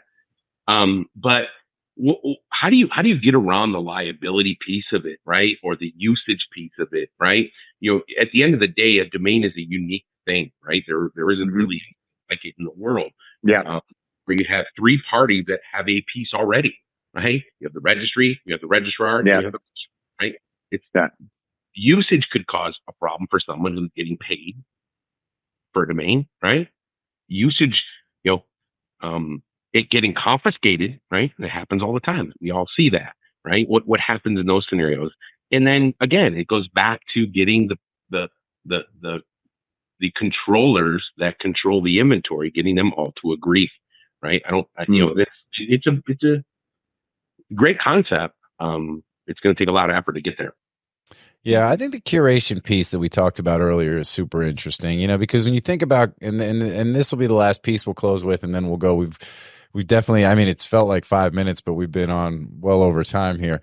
And I want to give everybody the rest of their afternoon. But the curation piece is key when you think about people as they go through and everybody that's a serious domain investor has a process, right? And this is what we talked about before, where it's like, all right, they say, all right, for my expired auction activity, I go to NameJet and I go to GoDaddy. And if there's any others that, need to be kind of covered, I mean, this would probably be an interesting sort of either show or exercise infographic like we talked about to kind of talk about, hey, if you want to make sure you're capturing all the possible domain investment buying opportunities on a daily basis, right? What does that entail? Because we've all had our manual processes. And this is what I was talking about before. When I worked for NameJet, I couldn't use NameJet. Then now after I left NameJet, now I use NameJet.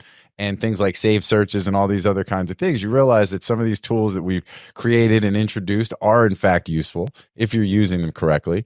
And obviously you'd always love to have more automation and tooling and things like that to make your life easier. And you'd always love to have more money so you could afford to buy all the domain names that you see every single day that you're like, oh, I'd love to add this to my portfolio. But, you've got the expiring piece, which is the NameJet and the GoDaddy stuff, because that'll cover a lot of those. And maybe there are a few others. And then you're into the drop piece, and you almost need to go to 5 different drop catching services every day to make sure that you're putting a bid in all of them, or at least the most successful ones, right? To make sure that if the name is caught, that you'll have an opportunity to participate in that. And then there's even some other stuff where you start looking at like some of these that are in their own special window or special spot, which is like the .ai auctions and stuff on Dynadot, and anything else that's coming off of Park.io or some of the other ones. Logan Flatt had even mentioned an interesting, ccTLD drop catching, platform that I hadn't even heard of until he mentioned it. And I forget which one it was, but you can go back and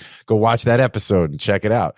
But the point is there's a million different things. So you kind of got to find your lane, figure out where that works. If you really want to find opportunities, we say it on the show all the time, you make your money on the buy versus the sell.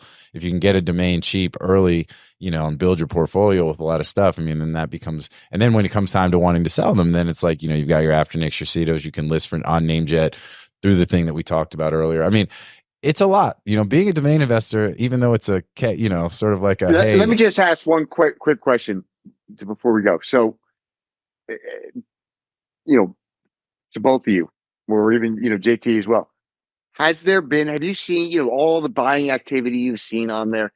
Has there been any sort of insight strategies that you've seen that you were like, oh, wow, that guy's clever. He's got a strategy, you picked up on something that people do, without giving away customer secrets or, but is there anything that you see that maybe not be obvious in the sort of aftermarket, particularly, let's say, in the auction market? I'll go first. Yeah. No, I think is the simple answer. In here's why. What we see is one side of it, right? We see buyers buying inventory. What we don't see is where does that inventory, what happens to that inventory after, right? Yeah. So that's a hard thing for us to monitor and watch, right? There are tools out there that'll help you do it as an individual investor, but you also have to remember we're dealing in hundreds of thousands of names a day. Yeah.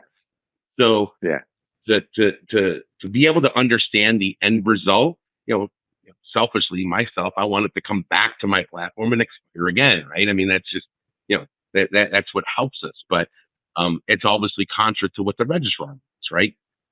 So that's the answer I have. It's difficult to see the second side once they do, because my volume-based buyers, right? Some come in, some go out. Some come in, some go out. The long-standing, we know that they're doing right. And I also, as part of Newfold, I'll put my corporate hat on now. As part of Newfold, I also operate and oversee the management of the Buy Domains investment portfolio. So, what I can tell you there is, one, it's difficult for me to even, if I knew what someone was buying on the in gaining success on the other end, I wouldn't disclose that, right? Because that's just not something that you operate an investment portfolio. So, and I think it's one of the better ones that turns and burns volume. So, that's my 2 cents there. I don't know, Matt, if you had a different perspective. I'm far enough removed on the aftermarket side at this point. I couldn't even tell you what the trends were 10 plus years ago, but like I see it. What What about on the what about the gTLD side? Like, you've got consistent buyers that are coming in, scooping up names and across your different TLDs. We're tracking it based on the inventory and platform. We sometimes know who the buyers are and that they're buying the same type of names, but that's gotten a lot harder with GDPR. We have less visibility unless they're coming directly to us, negotiating on names, or through a registrar where it makes it clear, hey, this guy bought this. They also want this. We're actually attempting to do what you're asking, which is to figure out those trends based on when names were registered and try to say, was this registrar, it happened in this period, it was likely this person that bought this thematic. They bought all the city names .news, for example. Or, the stuff that continues to be at the top of the list for us is the 1 and 2. I mean, we have 1 and 2 character inventory across 270 TLDs, right? So we have lots of 1 and 2 character inventory. That doesn't matter the TLD. That's design. Now the price does, but the desirability is there across every TLD.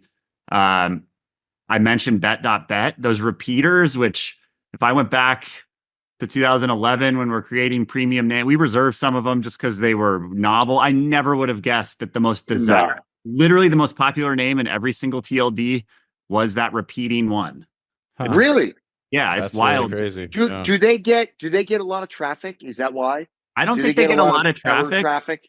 I think it's the novelty of there's only so many of those domains in the world. How many TLDs are out there? There's 500. There's 500 of those type of names that are out there. And it's not just one buyer. There's a small group of buyers that want to try and get every one of those, but there's a lot of inbound from all sorts of people that want that. And I don't know if in some cases they're just looking at the SLD and not looking across the dot, and they're just saying it's a great SLD. But we see that. We've seen those flipped. So that's done well for people. The obvious 2-character keywords, go, my, AI, all that stuff is getting registered or flipped on every one of our TLDs. It's the short stuff. We had never released the short inventory for .pro and just released that last year. We're selling 2-character .pro premiums every single day now. Info actually coming up in May or June. Should know the exact date. I think it's June. We're going to release all the 1 and 2-character .info names that have never been available before. So expect, there'll be demand for that for the same reasons I just mentioned.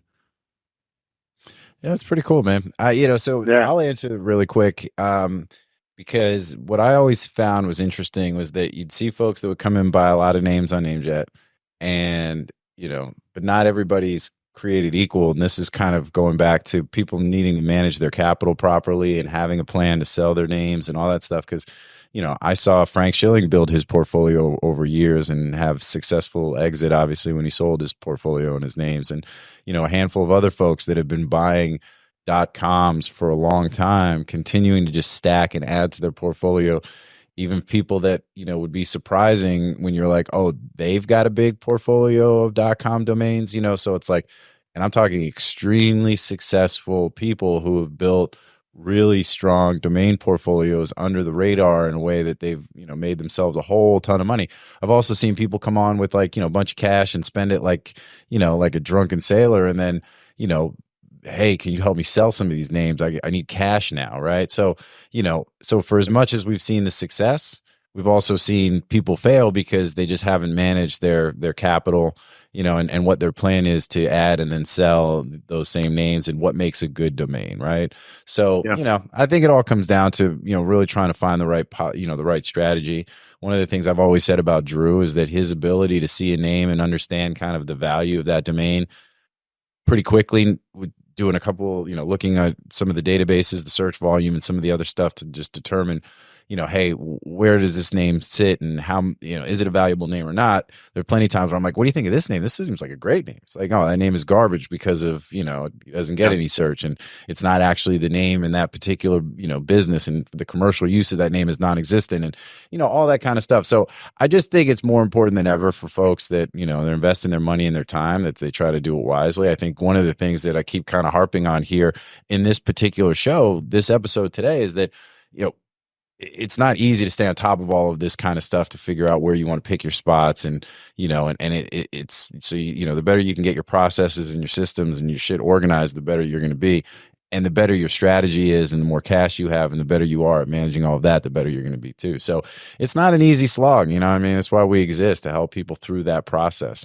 because there is success to be had, but you got to do you don't have to do everything right, but you have to do a lot of it right in order to be able to do it well. So and Mike, really quick, one last question.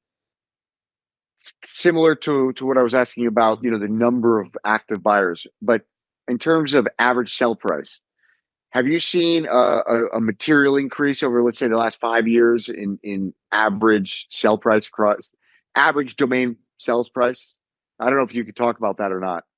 No, I can't give specifics, but it does. It's similar to a heartbeat, right? There are, but obviously much more constricted. There are highs and lows, but gradually, yes, you see the value of that increasing, right? Anecdotally, that's what we see. You know what I'm saying? So I can't give you the real figures, but that I do believe that as this continued industry matures, you're going to see that, right? Unless something in events help it, right? China explosion, right? .ai is helping some of that stuff, right? Some gTLD consolidation kind of helps some of that stuff. I believe it's on the increase. I can see it. Yeah. All right, cool.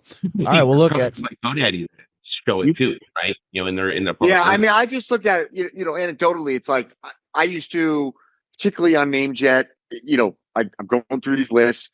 Any name that I was like, all right, I'm not going to go do a bunch of homework on this name, but it's kind of a name. I'd throw it in the portfolio at a low, at a reasonable price. I just had a standard. It was basically, I'm going to put a $255 bid. And I would get 30% of those, right? 30, 40% of those names that I would throw a 255 proxy on. And then it got to the point where I got 0 of those names. Literally, one in a blue moon. And then it was like, all right. And I went up to like 450, maybe, I don't know, 2 years ago, right? And or maybe 3 years ago, somewhere in the COVID time. And I went up to like, 450 as sort of my standard proxy. And it didn't make a lot of difference.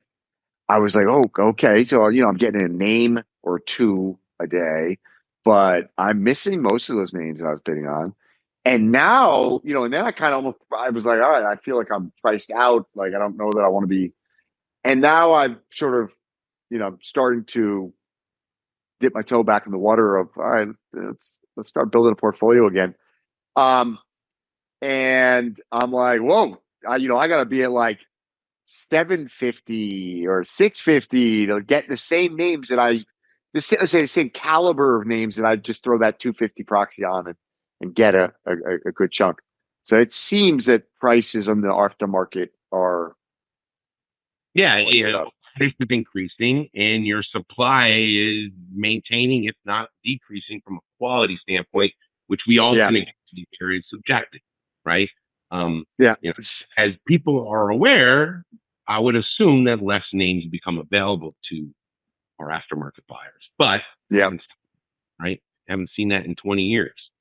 So when does that trend start? Yeah.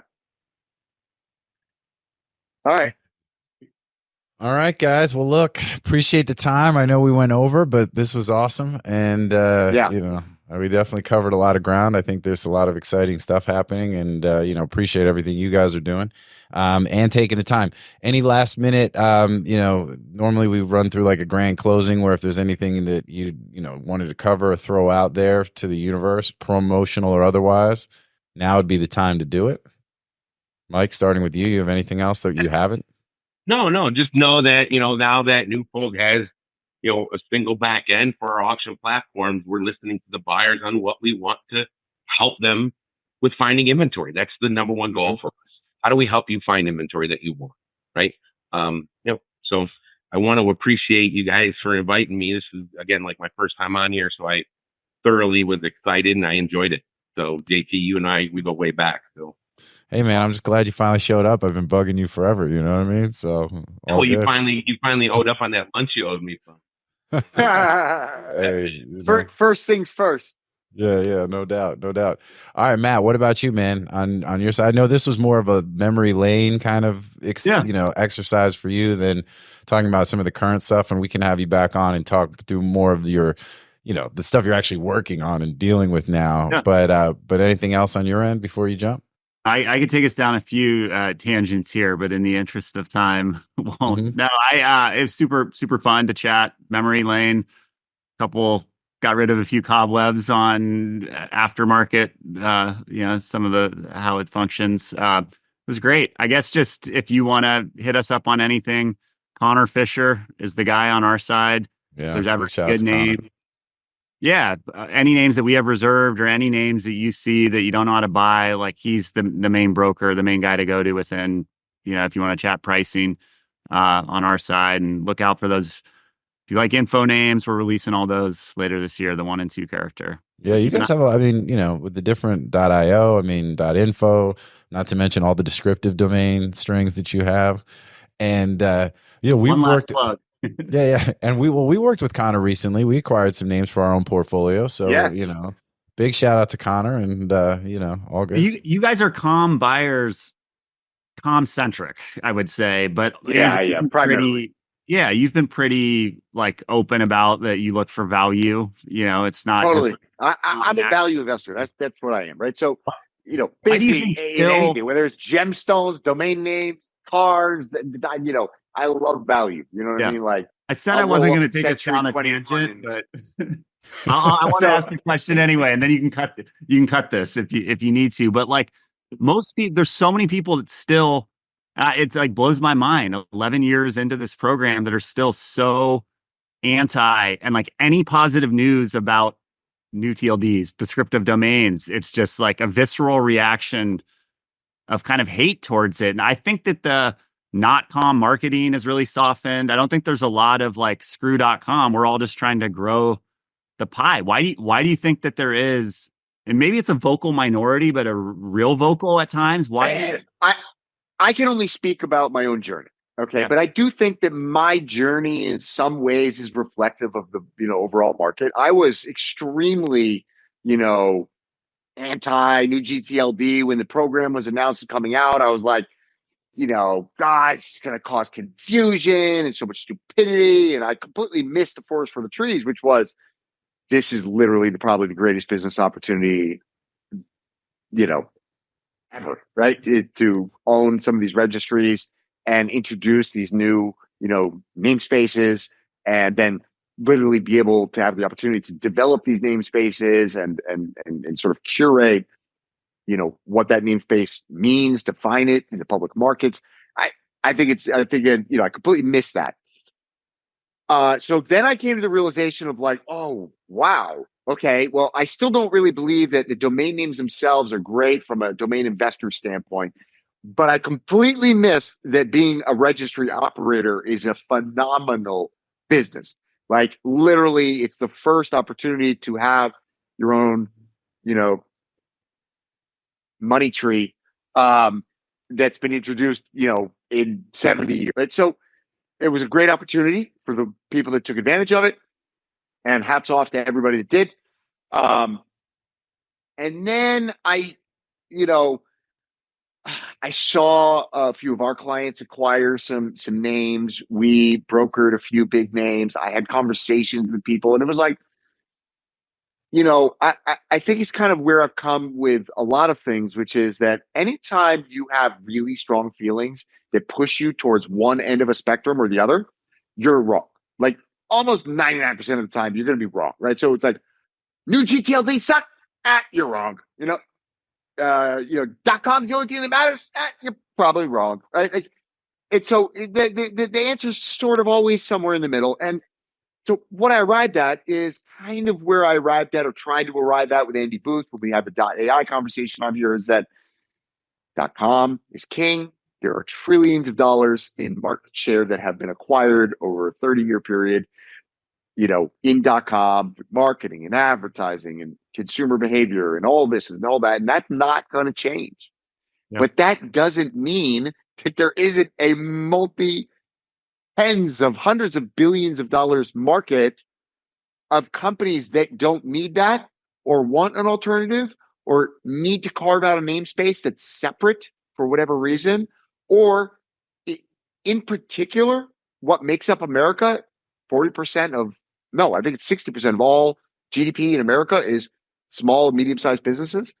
And most of those businesses don't need a premium.com. They are really well served by that local dot real estate or local dot, whatever, right? There's a lot of, there is an enormous untapped market that I think really needs these domain names because it allows them to go from some 3 or 4 word.com. It's very hard to put on the back of a van or put on a billboard or put on any local marketing or advertising to go to this really nice, short, semantically meaningful domain name that spans the dot. And so that was the journey that I went on. And then when I arrived at that conclusion, it was like, all right, not only do I realize that there's now value in these, and I want to be selectively buying some into my portfolio, and I have some that I love, like, we own green.house. I love that name. Like, I love that. I think I bought that from you. And, we've got other ones. We've got my.domains, right? We use that for our inventory. Like, that's where I host my inventory, my.domains. Yeah. And, yes, it's, password secure. You cannot go check out our inventory, but, but yeah, I mean, it's like, I use my.domains. That's literally where we manage all of our inventory, our brokerage inventory. That's like, just in-house. That's not a consumer-facing thing. It's just, and it's like, one of the reasons I did that, because I have a really hard time remembering, I got to go to this place. No, my.domains. Where do I go to find my domains? I go to my.domains, right? So there's a lot of utilities, and I don't think we're talking about apples and apples. It's apples and oranges, and that's fine, right? And we probably need apples and oranges and pears and bananas and watermelons, and we need all of that because the demand, the evolution of the internet, the evolution of how people use the internet, more people are going to have some kind of online identity. More people are going to have some kind of online side hustle business. More people are going to use names for some kind of marketing purpose. More people are going to have a domain, that they use to point to their most hated celebrity, and it'll be, it'll be whatever, right? There's just so many wallets and identity and all this stuff. And the namespace has to grow to accommodate that. And if it doesn't grow fast enough, it restricts the growth of the domain name system in general. Yep. So that was the journey I went on. That was sort of the logic that I followed. And what it led me to was, okay, I don't want to get heavy into domains that have a really big renewal price because that becomes a liability for me. But I want to be about getting a decent portfolio of what is, I would consider, ultra premium domain names in these new namespaces. That's been my philosophy. And, I'm not real vocal about, we're buying this domain. But, we just bought a handful of amazing, I think amazing domains from you guys.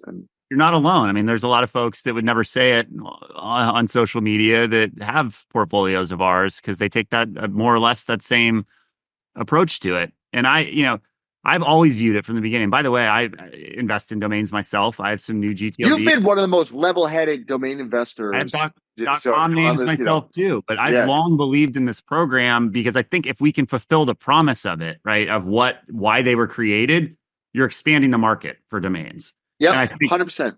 What you said with identity, I mean, it was not coincidental that we rebranded Identity Digital. And a lot of people think it's a stupid, clunky name, hard to kind of spit out. But I think it was intentional in terms of like what we aspire to be, an identity company, not just a domain name company, and really evangelizing those use cases. And whether it's domains as like a handle in Blue Sky or Mastodon or other even further, as like a central point and, authorization and gating, that's a whole topic that we could get into a different no, day.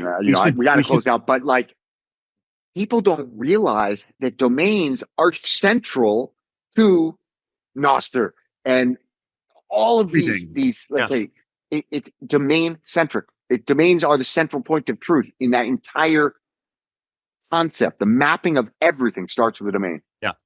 Yeah. For another conversation, I do think if we're successful this year, that's when we'll start to see more of those new use cases become a little bit more common. We've invested heavily in partnerships to try and do that. And my belief, again, even as someone that owns some .com names, is that if we can expand the market and make domains a more integral part of everything online, that's good for everyone. That's good all the way back to the most. So like, again, that goes back to the question of why is there so much hatred? Like, I think ultimately, if it's successful as a program, which by the way, by many metrics, it already is, but like, I don't want to run the clock out on this, but good for everyone, good for all domain names. Specifically on the point of why is there still so much frustration, right? Which I guess the extension of what I was saying before. It's that people are insecure, right? So even myself, all the money I've made, all the money I've invested, all the money domains we've traded, we're selling domains to end users, brokering other people's domains to end users for millions of dollars, even tens of millions of dollars. Even so, I still on a daily basis have some little voice in the back of my head asking me, are domains going to become obsolete? Are domain, is AI going to, make domains obsolete? Or is it, and those little voices are creating insecurity, right? And so any little bit of insecurity expresses itself through fear and hate. That's literally what fear and hate are. They're insecurity. And so, it's uncertainty and insecurity. Uncertainty and insecurity lead to hate and anxiety and fear. So people have a portfolio. They've invested their time into learning. They've invested their money into buying.